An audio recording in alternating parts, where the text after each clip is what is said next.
Okay, let's really unpack this. Roswell. Ah, the classic. Right.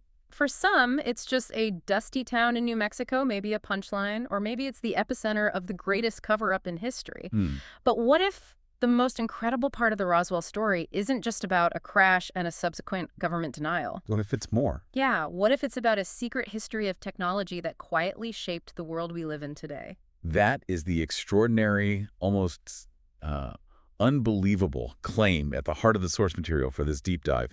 Excerpts from the book The Day After Roswell by Colonel Philip J. Corso, written with William J. Burns.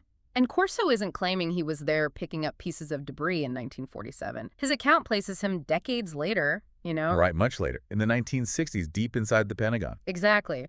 He claims that while working under Lieutenant General Arthur G. Trudeau, the director of Army Research and Development, Okay. he was put in charge of a top-secret, unacknowledged project. And the mission? I mean, what was he supposed to do? To take actual artifacts recovered from that alleged 1947 crash near Roswell and do something truly audacious. Seed their technological concepts into American industry. Seed them, like plant the idea. Yeah, and into defense contractors, too. This wasn't some big, overt reverse engineering program. Corso claims it was hidden, often masked, under the guise of evaluating foreign technology. Okay, that's quite a claim. So our mission here is to dive into Corso's account solely based on the provided text, of course. Right. We're going to explore what he claims he saw, what specific technologies were allegedly derived from these artifacts. And how he says this secret program didn't just influence the Cold War arms race, but maybe help lay the technological foundations of the modern world. Get ready, because the claims in this narrative are certainly surprising. Definitely surprising. Let's start right at the beginning of the story he presents, describing the event itself from the reports he says he later accessed. It's the evening of July 4th, 1947. Radar operators around Roswell see strange blips, objects pulsating, darting at speeds over 1,000 miles an hour, seemingly changing shape.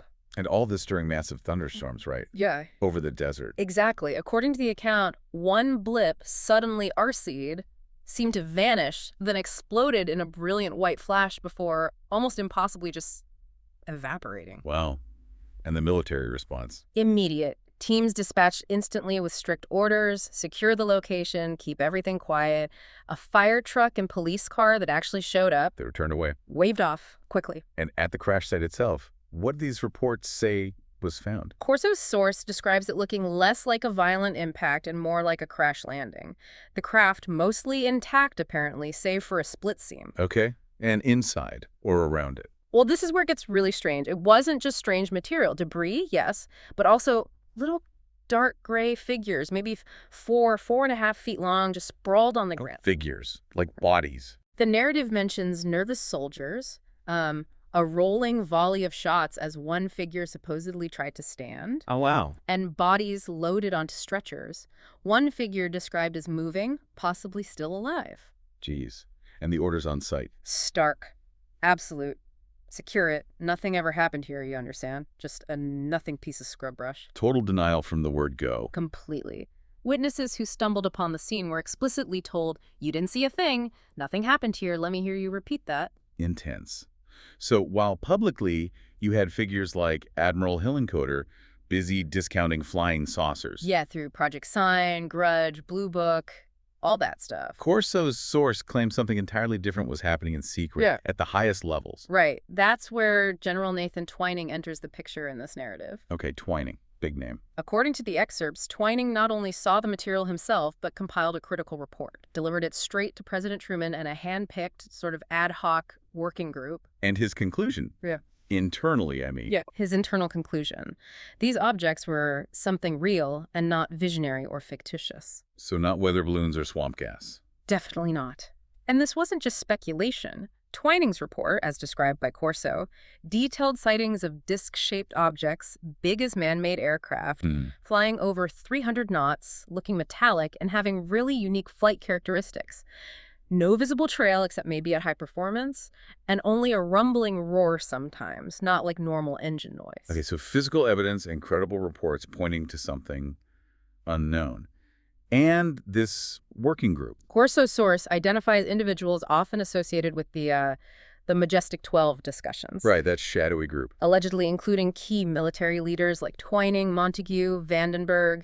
intelligence heavyweights like Hillenkotter and Sowers, and influential civilian and scientific minds. Bush, Bronk, Hunsaker, Menzel, Forrestal, Gray, a real who's who. Okay, so this group, according to Corso, they have the evidence. What's their play? What's the strategy? It was twofold, apparently, and incredibly ambitious. Huh. First, secretly gather more information about ongoing UFO activity. Keep tabs on it. Right, and Second, while doing that, actively create plausible, practical explanations to debunk public sightings. Keep the lid on. So investigate secretly, deny publicly. Exactly. But the ultimate goal wasn't just denial forever.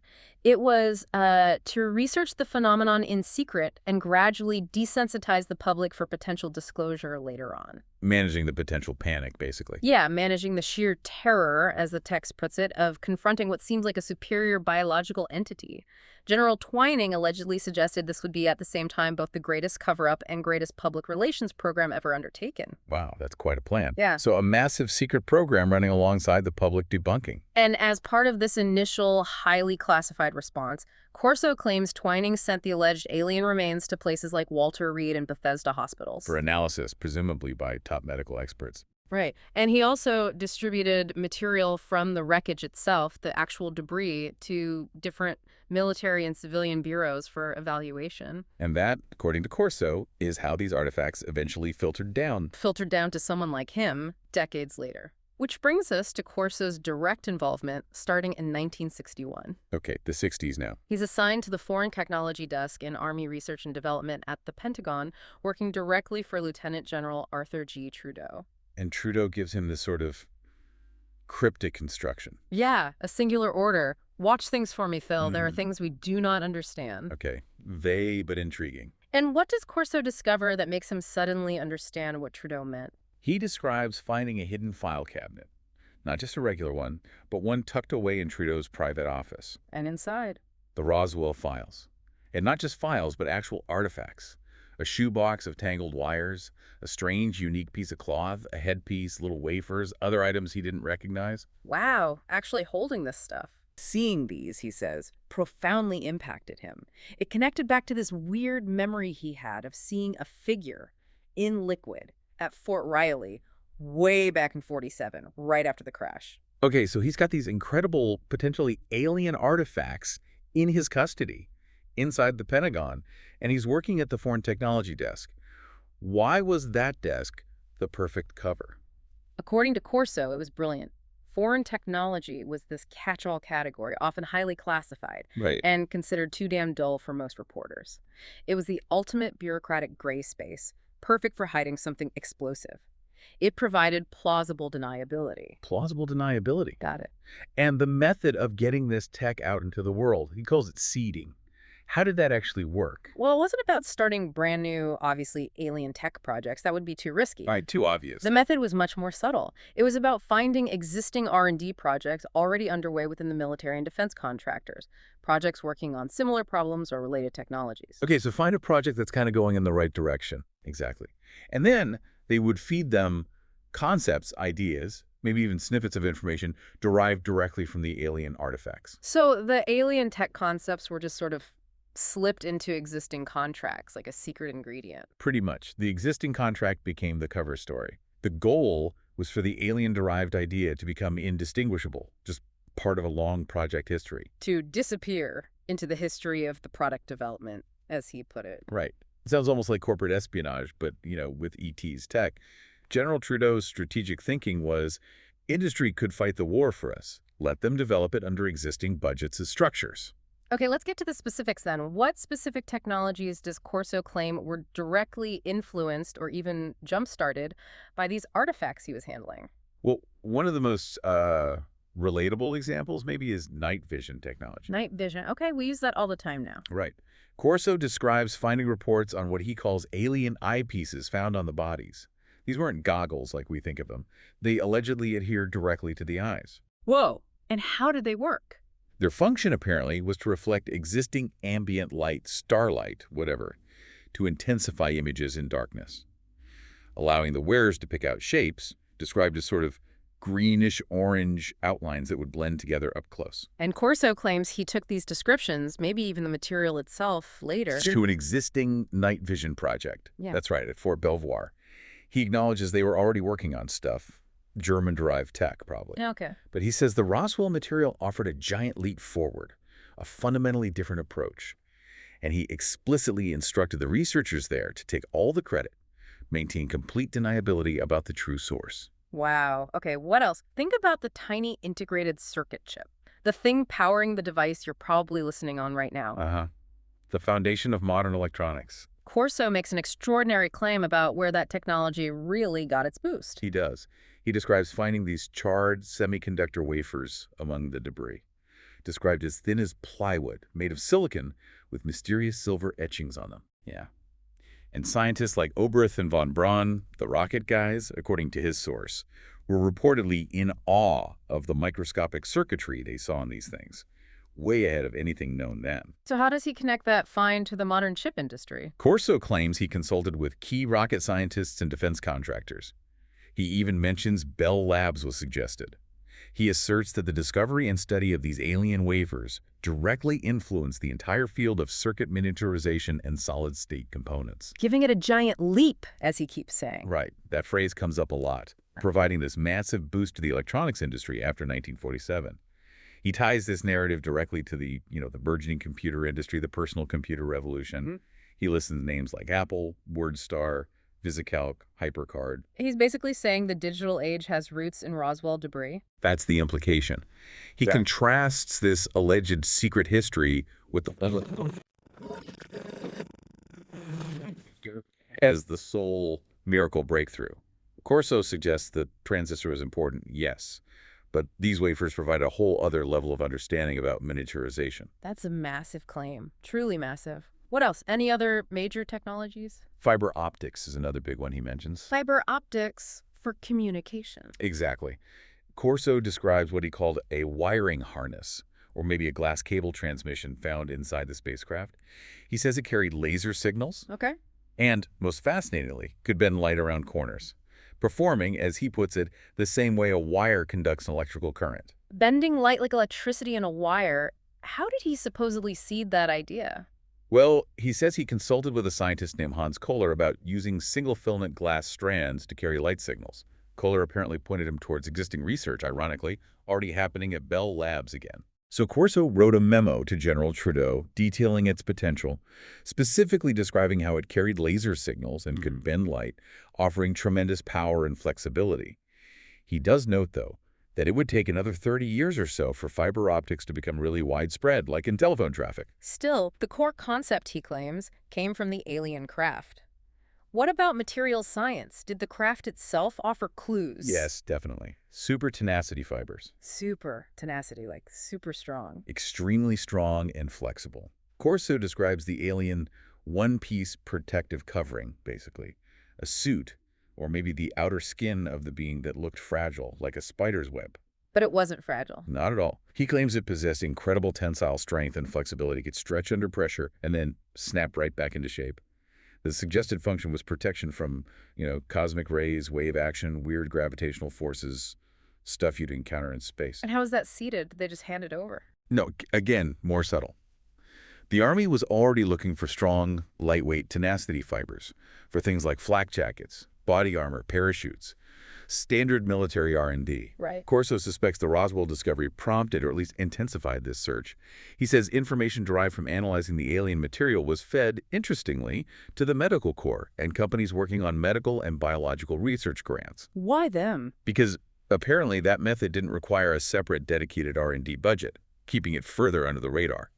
The idea eventually emerged of creating a strong, lightweight skin that could even be amalgamated or bonded around aircraft. Think Kevlar, maybe precursors to that. Okay, so materials, electronics. But Corso also claims insights came from the alleged biological entities themselves, right? The bodies. He does. He discusses the Walter Reed autopsy reports on what the military allegedly termed the extraterrestrial biological entity, or EBE. BBE. And the details in these purported reports are, well, fascinating and bizarre. Larger heart and lungs than humans, but with a different sort of passive storage and pumping mechanism suggesting adaptation perhaps to reduced gravity. Hmm.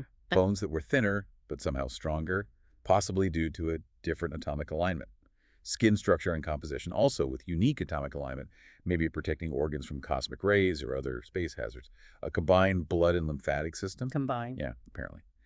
And a permeable inner skin, possibly used for nutrient waste exchange directly through the skin. Wait, exchange through the skin, because the reports also noted very small mouths and no digestive or waste systems. Exactly, which led to speculation within these military reports that the beings were nourished and processed waste through their skin somehow.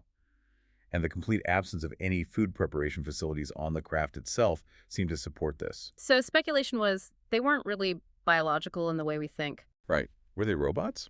Androids? Or maybe bioengineered entities specifically designed just for space travel? Clones, perhaps? Yeah. The reports apparently didn't know, just speculated. So how did studying these alleged very alien beings help human space travel? According to Corso, understanding the alleged EBE physiology provided crucial clues. It helped researchers anticipate and address the challenges humans faced in space. The symptoms of weightlessness like loss of strength, heart and lung issues, bone density loss, spatial disorientation. So studying the EBEs informed astronaut training. That's the claim. Informed training methods, maybe the development of nutritional packages, countermeasures for microgravity. And there's a direct link claim to something we actually use today. Food irradiation. Yes, absolutely. Corso claims the observation of the EBE's apparent lack of need for food prep or waste disposal. Right, the skin thing. Combined with the observation that their organs decomposed incredibly rapidly in Earth's atmosphere, suggesting our air was toxic to them. That this directly led to the Army's development of the food irradiation process. Using radiation to sterilize food for long-term, non-refrigerated storage. Initially for troops, right. Exactly. Long shelf-life rations for soldiers in the field. But now, it's famously used for astronaut food in space travel. Corso even details field trials, he claims, prove the process had no toxic effects on humans consuming the food. Okay, so biology, materials, electronics. Let's talk weapons. Does Corso claim the aliens had advanced weaponry that influenced our own development? He discusses directed energy weapons, DDWs, lasers and particle beams specifically. Lasers and particle beams on the craft. He claims the aliens used directed energy for a whole range of things: navigation, communication, surveillance, power, even data storage. But also, potentially as medical or surgical tools. Surgical tool. Yeah, he highlights the description of surgical precision, supposedly seen in analysis, like organs being excised with minimal peripheral damage. And he notes, chillingly, that military researchers found this disturbingly similar to phenomena observed in cattle mutilation. Oh, okay. That's a dark connection. And how does this connect back to our tech development? Well, the source material mentions Nikola Tesla's earlier theoretical work on particle beams, his infamous death ray idea. Right, Tesla. And claims his papers somehow ended up, conveniently, at the Army R&D Foreign Technology Desk where Corso worked. Huh, okay. Simultaneously, the military was already, independently, working on lasers. Theodore Mayman built the first functional laser in 1960, so the tech was emerging anyway. So was it just about using lasers for targeting, like rangefinders? That was part of it, according to Corso. He suggests feeding laser concepts, targeting, range finding, maybe illuminating targets for homing missiles into existing helicopter tactics research. Simple enough. But his claim goes deeper, doesn't it? Much deeper. He says he strongly advocated for developing laser tracking systems specifically for incoming missiles. But the hidden agenda, the real reason he pushed for it, he claims, wasn't just Soviet missiles. No. It was using lasers to track and potentially shoot down UFOs. Shoot down UFOs with lasers. That was the alleged goal. He even contrasts lasers, which are affected by weather, with particle beams, which could operate in any weather, suggesting particle beams were the truly desired anti-UFO weapon system. This all builds to what Corso presents as his core overarching thesis, doesn't it? The idea that the Cold War wasn't just a simple standoff between the U.S. and the Soviet Union. Exactly. He claims the U.S. military was secretly fighting a war on two fronts. Two fronts. Against the communists, yes, obviously, and against extraterrestrials. And in his view, the EBEs posed an even greater threat, of far superior power, with weapons capable of obliterating us. So according to this narrative, the entire Cold War itself served a secret purpose beyond just containing communism. That's Corso's central argument. He claims the Cold War provided the perfect public cover story and, crucially, the necessary massive budgetary justification for developing these alien-derived technologies and building defenses specifically against the EBE threat. The buildup wasn't just for the Soviets. The vast military buildup, those huge arsenals of warheads, the bombers, the ICBM submarines, allegedly had a secret agenda. He was about intimidating any potential extraterrestrial cultures, Yeah. showing them we had teeth. The threat being.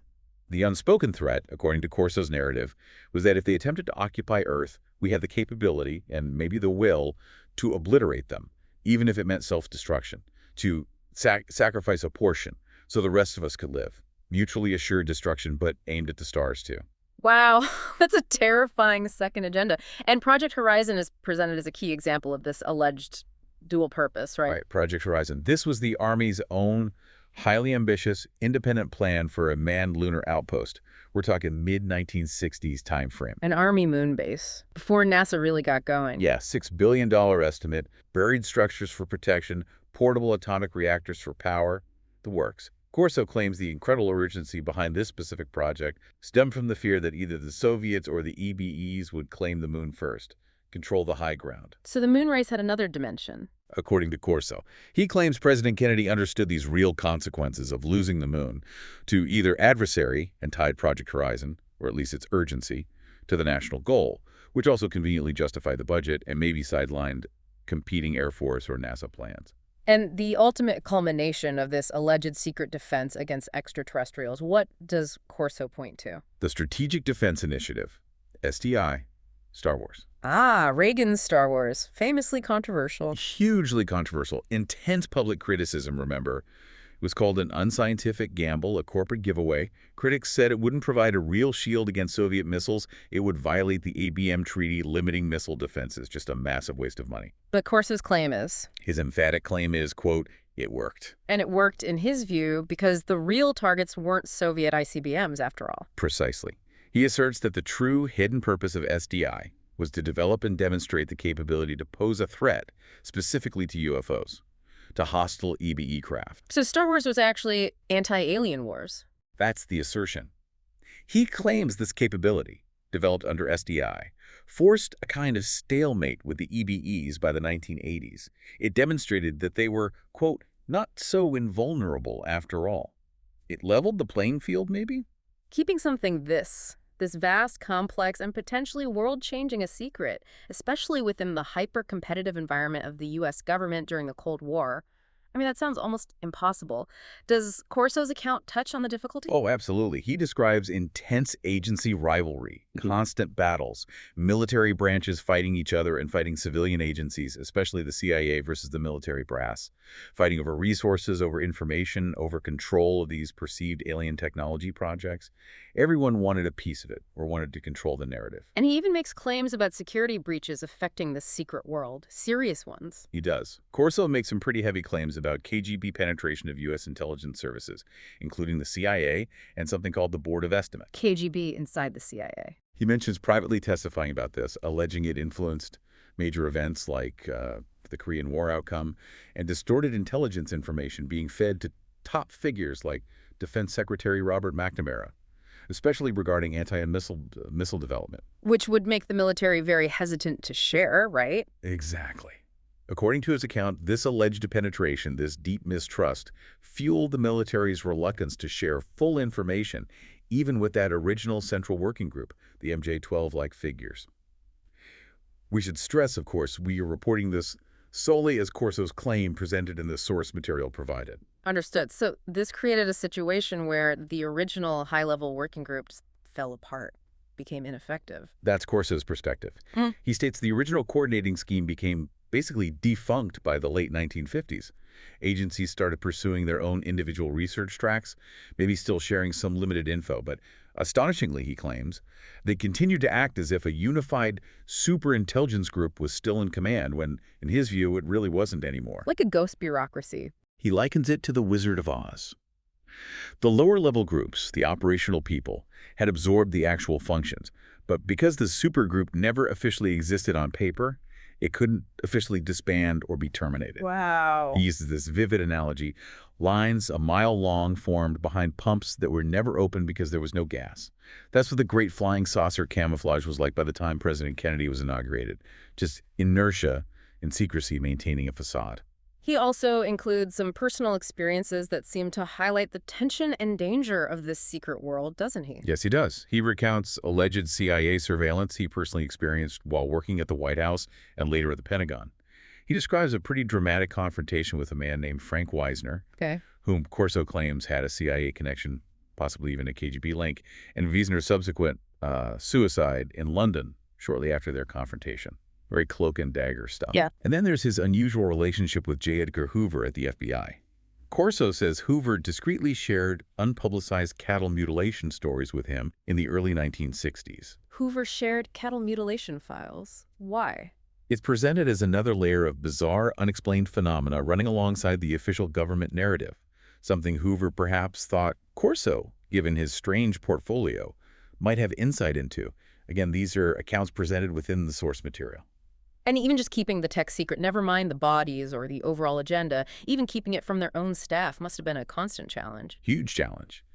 Corso describes the difficulty he and General Trudeau had just maintaining basic operational secrecy, having to wear a mantle of darkness, as he calls it, and play dumb even to trusted staff members when technologies apparently derived from Roswell, like those significant improvements in night vision, Suddenly appeared out of nowhere. right, with no clear development path, no obvious budget line. He gives an example where Trudeau asks him point blank, "Phil, where did you get this night vision information?" And Corso basically had to lie, saying something like, "I don't know, General, must have been in the files somewhere. I'll have to go back and look." Just constant deflection. So let's try and recap Colonel Corso's incredible account as laid out in The Day After Roswell. It starts with alleged debris and maybe bodies in the New Mexico desert in 1947 and spirals into this claimed secret history that he says underpins major technological advancements we use every single day and fundamentally shapes the hidden strategy of the entire Cold War. His central claim, really, is that this wasn't merely about recovering an object, analyzing it, and locking it away. It was allegedly about taking that recovered material and actively using it. Using it to fight a secret war. A secret war against a perceived non-human threat, yes.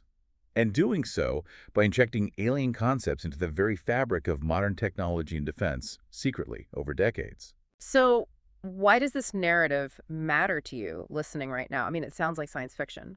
Well, according to Corso's account, the world you inhabit today, a world defined by integrated circuits, by fiber optics, by advanced materials, complex strategic defense systems, All the stuff we take for granted. all that stuff might owe a hidden, unacknowledged debt to something non-human that allegedly crashed in the desert over 70 years ago.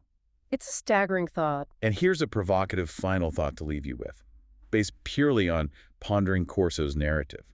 If this account, as presented in the source material, is even partially accurate, what other hidden drivers might be shaping our world, our technology, our history that remain completely invisible to us?